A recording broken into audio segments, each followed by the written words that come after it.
everybody, this is Joy. I'm hopping along with Team Tiny for Embossing Folder Fridays. If you want to find the rest of us on the hop, just in the search button, put in pound EFF2, which is Edward Frank 2, and you'll be able to find everybody along the hop. So what we do with this hop is we pick what type of folder we're going to use first. And for the month of March, we chose polka dots.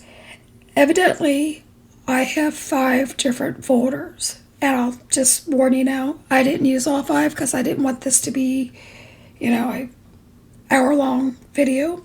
But what I did choose to do was to show a technique with the embossed and debossed areas of the folder. So you saw me ink up the raised portion of the folder. That's actually going to be the debossed portion of the paper. So I use watercolor because I think that it shows the 3D portion better. And so I ran that folder through my Platinum machine using the folder, the platform, a plastic shim, and my magic mat. I find that works best for my machine, but I know every machine is different, so you'll have to see what works best for you. And then I am going to emboss the debossed area of my paper, meaning the part that is sunk in. And I am using gold embossing powder. I buy mine in bulk from a supplier on eBay. I know, weird, right? But I love this powder. I buy it in every color that the guy has available, so I think it's pretty cool. So you're going to notice that you see some streaks. You see it kind of haphazard. The key is to get the powder into the sunken areas, and I wanted a distressed look, so I don't mind the swipes. If that's something that'll bother you, then I would say do a better job at using your anti-static tool. But that's the look that I wanted. And I personally love watching the heat gun melt the embossing powder. So this is my favorite part of the video. I know that sounds crazy, but it was the first technique that I fell in love with, and I love it. So while we're watching this, if you wouldn't mind, I am trying to grow my channel. And if you feel so inclined, please like and subscribe. Anything that you do to help YouTube recognize me helps my channel grow. And if you would do that for the others, I'm sure that they would appreciate that as well. So you're going to see that I'm going to move on shortly to ink blending over this. And that's called an emboss resist technique. Basically, the powder melts into a plastic and the ink will not stay on top of that plastic. So basically, if you wipe it off, you have a very shiny, pretty background along with your ink background. So I think it's like the coolest thing ever, right? So to do that, I am using distress inks. And I chose to use the colors Faded Jeans, Prize Ribbon, and Chipped Sapphire. And those are all very similar in color, but they give just enough depth in and I'm using the Faded Jeans at the top, Prize Ribbon in the center, and the Chipped Sapphire. And I'm just taking the ink pad straight to the paper. And you have to remember, I am inking the portion that's on top. So the polka dots in this case are debossed and they're lower. So I am just working the inks back and forth until I get a blend that I like, and I think it turned out to be a really cool background, and I'd like to know what you think. Leave me a comment below because I think this is cool. Then I moved on to the embossed panel because I had made a previous panel trying out the techniques. So right now I am inking the raised portion of the polka dots, and what that's doing is it's getting nice and wet, it's getting some depth, but by getting this watercolor paper wet, I'm going to be able to emboss. which is what I'm doing. And again, I want a distressed look. So when I first put this on, the powder is sticking everywhere because I didn't treat it with a anti-static powder tool. I did go and take a brush and wipe off some of it because, again, I just wanted a messy look because I'm going to go back and use my Distress inks again once I have this powder melted and do the emboss resist technique again. But you're going to say, hey, doesn't that just make the embossed area darker? Yes, it does. And it's not a great look. I'm not going to lie.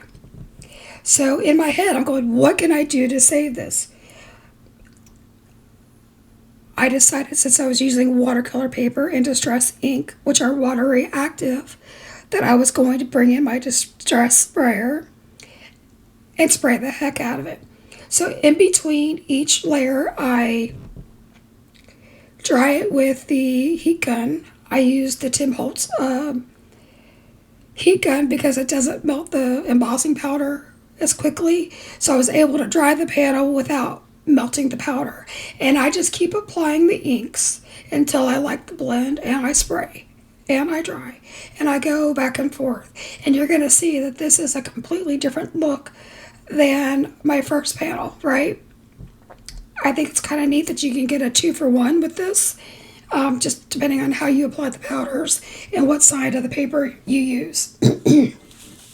And then me being me, I always have to Copic color. And you knew that that had to come in because I love them.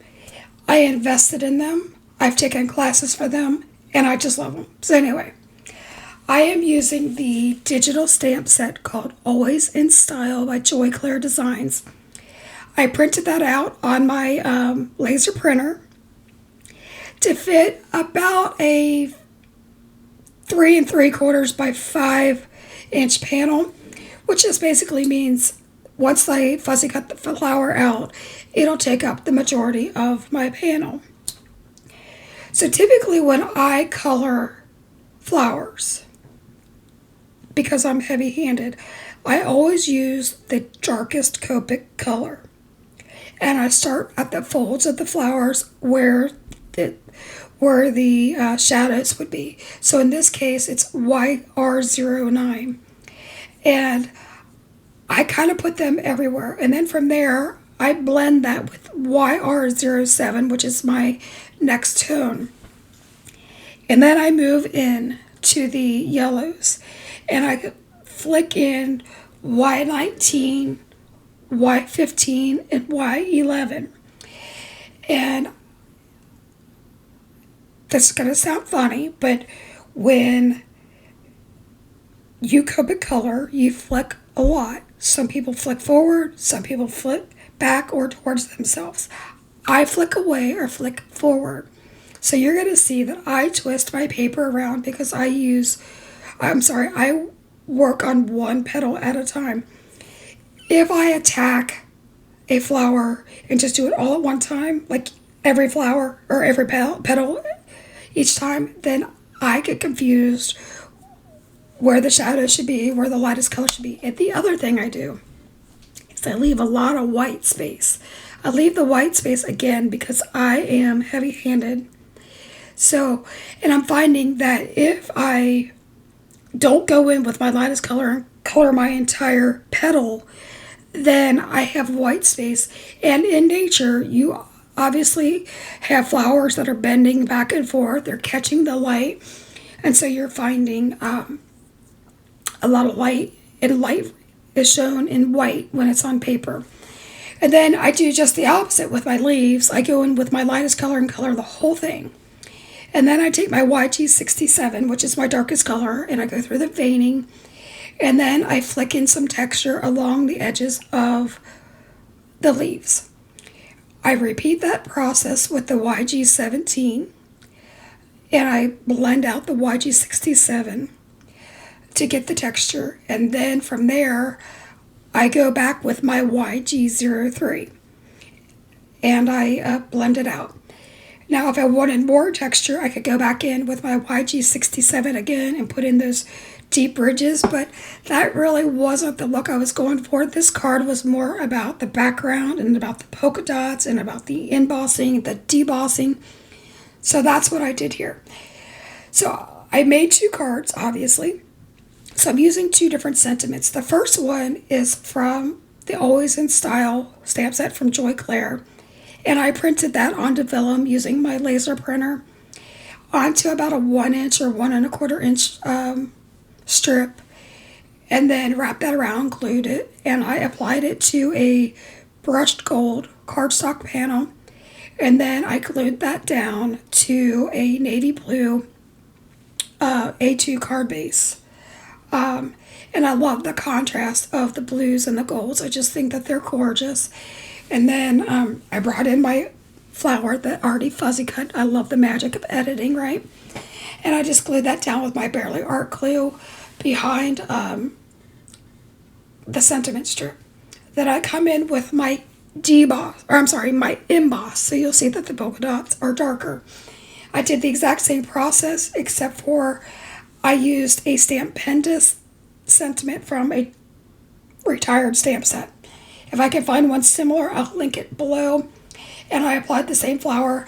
I didn't leave the coloring of both flowers in because they were exactly the same. And now I'm back to, would be the debossed card. And I'm adding rose gold sequins.